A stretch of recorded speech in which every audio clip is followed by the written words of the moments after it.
बहुत अजीब सी सूरत हाल है, न सिर्फ पाकिस्तान और भारत में बल्कि पूरी दुनिया में। इस मामला का भी भारत कोई ना कोई इस्तेमाल कर सकता है अपने लिए किसी न किसी तरीके से, कोई मुहिम जोई? जी बिल्कुल, इसमें कोई शुबा नहीं है। और ज़रियाब जैसे, बल्कि इससे पहले भी, अभी तो एक इसकी जो बात है, जो भी DGISPR का बयान है, उसका एक पूरा बैकग्राउंड है। उसका बैकग्राउंड है क्योंकि कश्मीर में ख़ास तौर पर जो 5 अगस्त 2019 को जो इक़दाम लिया गया, उसके अब नज़र आ रहे हैं कुछ, और हमेशा की तरह विद इन सेकेंड्स जो एक हरबा है भारत का कि विद इन सेकेंड्स पाकिस्तान पर उसका इल्ज़ाम लगाया जाता है। तो इस मरतबा भी यही हुआ है। एक हंदवाड़ा में जो अभी रिसेंट इनका एक आमना सामना हुआ है और अटैक हुआ है, बहुत भारी कैजुअल्टीज़ का सामना हुआ है वहाँ पर। इंडियन फ़ौज को भी, उनके अपने पुलिस के भी, वहाँ पर JNK पुलिस के भी एहलकार उसमें मारे गए हैं, और एक कर्नल तक उसमें मारे गए हैं भारतीय फ़ौज के। और वो फिर भी ये इल्ज़ाम आयद कर रहे हैं कि पाकिस्तान की तरफ से इन्फिल्ट्रेशन हुई है। तो वो माहौल इसमें बना रहे हैं, इसमें कोई शुबा नहीं है।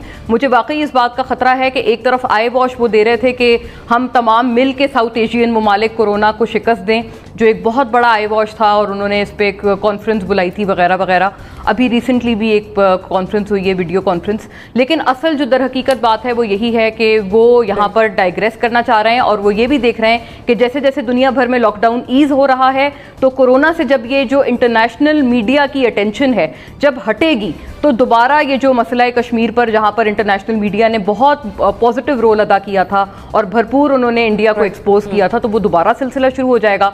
उसके लिए उनकी प्रिपरेशन अभी से शुरू हो गई है। नासिर बेग चौधरी साहब, भारत हमेशा से अपनी नाकामियों पर पर्दा डालने के लिए उसका वतीरा रहा है कि वो पाकिस्तान के खिलाफ महाजराई या हर्जसराई करना शुरू कर देता है। तो जिस तरह जिक्र किया बाबर इफ्तिखार साहब ने कि वो अपने इंटरनल मामलात को बेस बनाकर एक्सटर्नली तौर पर पाकिस्तान को हिट करने की कोशिश कर सकता है या कर रहा है, ये वाकई ऐसा हो सकता है?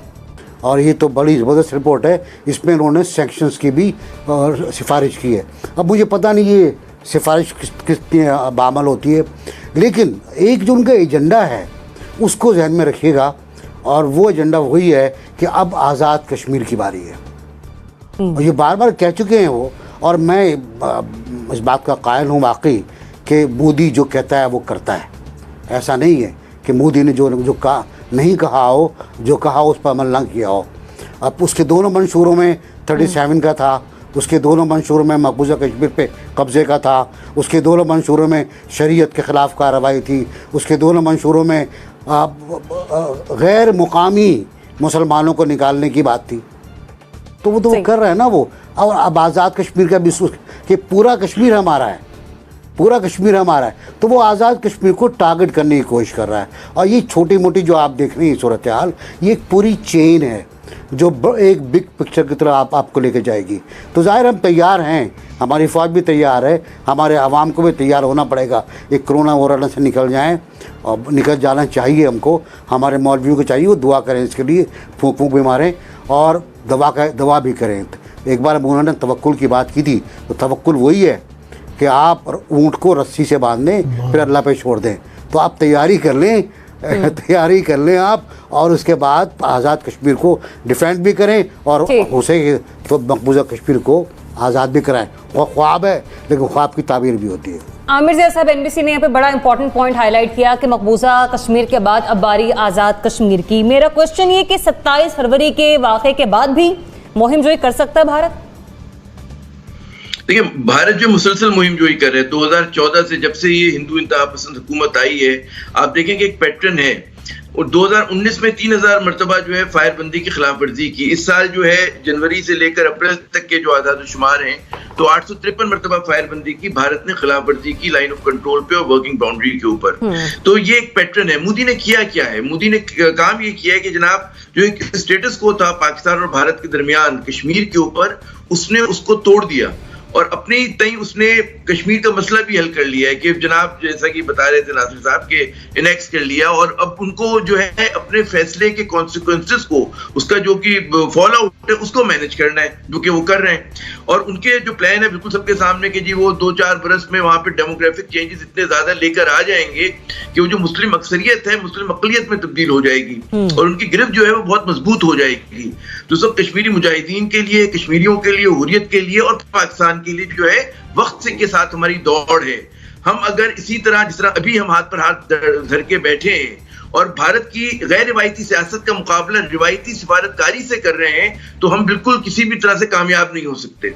हमें भारत ने उसको तोड़ दिया, टेम्पलेट को तोड़ दिया है, तो हमें भी कोई इनोवेटिव थिंकिंग करनी चाहिए और उसके लिए जाहिर है कि अगर उधर से ब्रिंकमैनशिप हो रही हो, उधर से मुहिम जोई हो रही हो और उधर से एक आदमी बुली कर रहा हो, तो आपका भी जो जवाब होता है अपनी ताकत के मुताबिक आप करते हैं और इसके अलावा कोई चारा नहीं है। कहीं मैंने पढ़ा था कि जी आप आखिरी मुकाबले को गैर मुय्यना मुद्दत तक के लिए कहते हैं ना पीछे नहीं धकेल सकते, कभी ना कभी तो करना होगा। या तो हम ये तय कर ले कि जी हमने कश्मीर दे दिया और हमने बिल्कुल एक उसके ऊपर बात कर ली, तो या तो ये आपका ये रवैया हो, जो कि ऐसा नहीं है, खुदा का शुक्र है हमारा, क्योंकि पाकिस्तान के हुक्मरान कुछ भी सोचे, जैसे नवाज शरीफ साहब सोचा करते थे लेकिन उनकी दाल नहीं गली, तो कुछ भी सोचे तो हमारे अवाम जो है, हमारी जो कलेक्टिव एक शऊर है वो कश्मीर के साथ है, हर पाकिस्तानी का, हमारे हर फौजी अफसर का, हमारे हर सिपाही का। तो उस हवाले से हम लोग खड़े होंगे बिल्कुल। लेकिन बात ये कि क्या हमारे हुक्मरान जिन्हें फैसला करना है वो मजबूत फैसले कर सकते हैं। वो जिस तरह मोदी ने कहते हैं हर बार इमरान खान उसको कहते हैं जी हिटलर है, हिटलर है, तो एक सामने चर्चिल आना चाहिए कि जो उस हिटलर का जवाब दे सके। हम अगर सिर्फ तकरीर करके हम समझते अच्छी तकरीर की, बहुत अच्छी तकरीर की, जी हम तालियां बजाई, हमने सब कुछ है, लेकिन तकरीर से कोई फर्क नहीं पड़ता। और ये जो रिपोर्ट्स आई हैं इससे भी भारत की सेहत पे कोई फर्क नहीं पड़ता। तो इसकी कि थोड़ा सा वो है ना कि बदनाम अगर नहीं होंगे तो क्या नाम ना होगा, तो उनका नाम हो रहा है। आप जब तक उसके खिलाफ मतलब है उनको आंच महसूस होनी चाहिए, अपने फैसले की गरमाइश महसूस होनी चाहिए, उसके लिए यकीनन। और एक जो इमरान खान साहब को सोचना चाहिए, जो आपने कहा है कि आजाद कश्मीर के लोग मकबूजा कश्मीर के लोगों की मदद नहीं कर सकते, क्यों नहीं कर सकते? एक कौम है, एक नस्ल है, एक खून है, तो आपको इस तरह का एक अपोलोजेटिक रवैया खत्म करना होगा। आपको चाहे कोरोना या नो कोरोना, आधे पेट हो, खाली पेट हो, हमें खड़ा होना है दुश्मन के सामने, उससे कम कोई बात हो ही नहीं सकती। और मेरे ख्याल में ये वक्त है इमरान खान की जो मेजर की जाएगी पॉलिटिक्स, वो कश्मीर पे की जाएगी। कोरोना या करंट अकाउंट डेफिसिट जो उन्होंने कम किया उस पर नहीं की जाएगी। जी रजा रोमी साहब, ये जो सिचुएशन है उस पर अभी आमिर साहब ने जिस तरह से तबसरा किया कि तकरीर का भरम या उसका मजा उस वक्त है जब हिटलर को चर्चिल का सामना हो। ये मुहिम जोई पर हम बात कर रहे हैं तो हम इस मुहिम जोई के लिए तैयार तो हैं, लेकिन सवाल यही पर है कि भारत ये मुहिम जोई कर सकता है? देखिए, बात यह है कि अभी जैसे पहले बात हो रही थी कि भारत की मुहिम जोई जो है उसके पीछे बड़ा एक वाज़े मकसद है, और वो मकसद ये है कि जो इस वक्त हिंदुस्तान में हो रहा है उससे तवज्जो हटाना अवाम।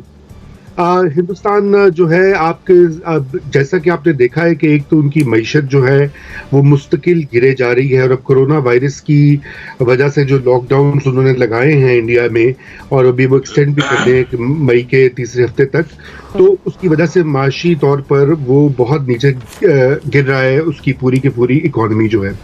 और साथ में वहाँ पर जो सोशल टेंशन्स हैं जिसका कि अब जिक्र बहुत हो रहा है, चाहे वो मुसलमानों के खिलाफ कैंपेन हो या दीगर अक़लीतों के खिलाफ हो, तो मोदी सरकार जो है वो इस वक्त बिल्कुल अपनी मकबूलियत जो है बहुत तेजी से खो रही है।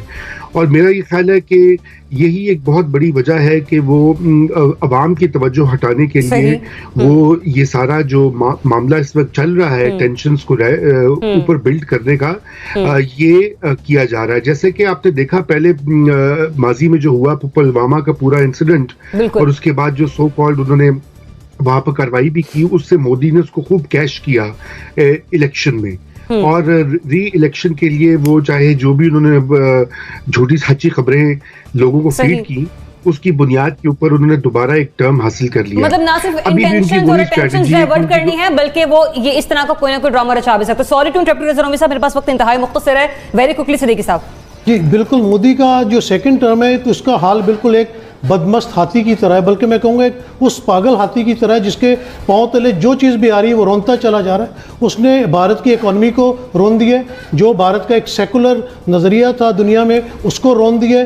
तो ये उसके तो बस उसको सिर्फ सुबह उठता है तो उसको पाकिस्तान का एक खौफ नज़र आता है। और आमिर ज़िया साहब ने तो इस वक्त जिस तरह बातें की इन्होंने तो मेरा भी खून गरमा दिया है। बिल्कुल होना ये चाहिए कि अगर वो कोई मुहिम जोई करना चाहता है तो हमें सिर्फ उसका ईंट का जवाब पत्थर से नहीं देना चाहिए, हमें एक ईंट का जवाब दो ईंटों के साथ देना चाहिए। हम जिस तरह 27 फरवरी को एक उनको सरप्राइज़ दे चुके हैं, अब ये जो छोटी मोटी झड़प है, अगर हमारी अफवाज जो है वो एक जंग की पूरी तैयारी करती है और हमारी अफवाज पाकिस्तान जो है वो पूरी कैपेबल है इनको जवाब देने की और उनकी स्ट्रेटजी भी वो बेहतर समझते हैं, लेकिन अब हम भी ये समझते हैं कि इनको एक ऐसा मुंह तोड़ जवाब भारत को देना चाहिए ताकि उनकी नस्लें याद रखें, क्योंकि ये जो हमारे कश्मीरी भाई है, ये टुक टुक छोटी सी फायरिंग होती है, 2 मर गए, 4 शहीद हो गए, हमारे फौजी शहीद हो गए। अब इस चीज़ को पाकिस्तान जो एक नरमी वाला रवैया दिखाता है कि जब वो कोई हरकत करते हैं हम उसका मुंह तोड़ जवाब देते हैं, लेकिन मेरे ख्याल से तो अब इस तरह का मुंह तोड़ जवाब देना चाहिए कि उसकी हिम्मत ना हो कि ये रोज़ाना की जो LOC को ऊपर फायरिंग करता है और गरीब